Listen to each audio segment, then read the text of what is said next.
जुलाई की शुरुआत हो चुकी है, लेकिन इस बार मानसून की चाल ने किसानों से लेकर अर्थशास्त्रियों तक की चिंता बढ़ा दी है।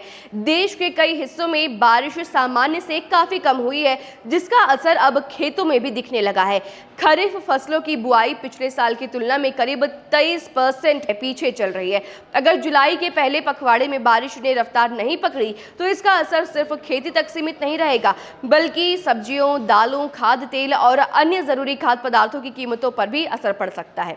नमस्ते, मेरा नाम श्रेया है और आप देख रहे हैं न्यूज़ 11 भारत का डिजिटल प्लेटफॉर्म। तो बताते चलूं कि भारत की अर्थव्यवस्था में मानसून की भूमिका सिर्फ मौसम तक ही सीमित नहीं है। देश की लगभग आधी कृषि भूमि आज भी सिंचाई के बजाय बारिश पर निर्भर है। धान हो, मक्का हो, सोयाबीन हो, कपास हो, दालें हो या फिर कई तिलहनी फसलों की बुआई जून और जुलाई में होने वाली बारिश पर टिकी रहती है। ऐसे में मानसून की हर देरी सीधे कृषि उत्पादन, ग्रामीण आय और खाद्य महंगाई को प्रभावित करती है।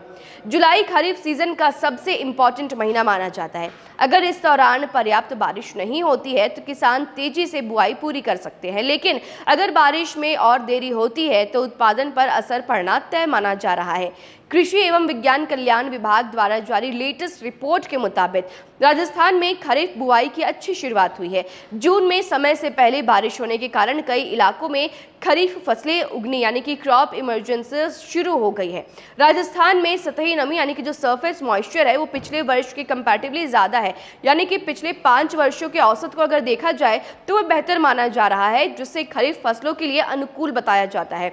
तो वहीं रूट जोन सॉइल मॉइस्चर भी महाराष्ट्र, छत्तीसगढ़, उड़ीसा, मध्य प्रदेश, तेलंगाना, झारखंड, बिहार, गुजरात, उत्तर प्रदेश के पूर्वी और बुंदेलखंड क्षेत्र के पूर्वोत्तर के कुछ हिस्सों में 10 साल के औसत से कम पाई है।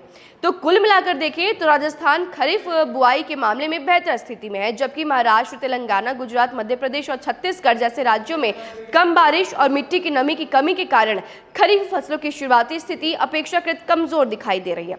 अब जुलाई के पहले 10 महीने मानसून काफी सक्रिय रहने की संभावना है। उनका कहना है कि बंगाल की खाड़ी में एक के बाद एक चक्रवाती परिसंचरण यानी कि साइक्लोनिक डाइवर्शन जो है वो देखने को बन सकता है। वो संभावना है जो पश्चिम और उत्तर पश्चिम दिशा में आगे बढ़ेंगे। अब इनके प्रभाव से 3 से 6 जुलाई के बीच दक्षिणी मध्य प्रदेश, विदर्भ, गुजरात और दक्षिणी पूर्वी राजस्थान में भारी बारिश हो सकती है। हालांकि 10 से 12 जुलाई के बाद मानसून की गतिविधियों में फिर से जो है कुछ कमी आ सकती है, और बारिश कम होने का मतलब सिर्फ सूखे खेत नहीं होता, इसका सीधा असर बाजार तक पहुंचने वाली जो फसलों की मात्रा है उन पर पड़ता है। ये कुछ इस प्रकार काम करता है कि अगर कम बारिश होती है तो बुआई में देरी होगी तो उत्पादन घटने की आशंका बढ़ेगी, और अगर आशंका बढ़ती है तो बाजार में कम आपूर्ति होगी, जिसकी वजह से कीमतों में बढ़ोतरी होगी और चीजें जो है वो अल्टीमेटली महंगी हो जाए। अगर लगातार और ज्यादा बारिश होती है तो कई क्षेत्रों में फसलों की कटाई, परिवहन और आपूर्ति प्रभावित हो सकती है, जिससे सब्जियों की उपलब्धता कम होगी और कीमतों में बढ़ोतरी देखने को मिल सकती है।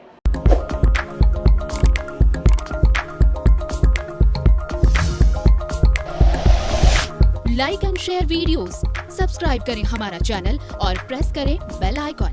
न्यूज़ 11 भारत, सच है तो दिखेगा।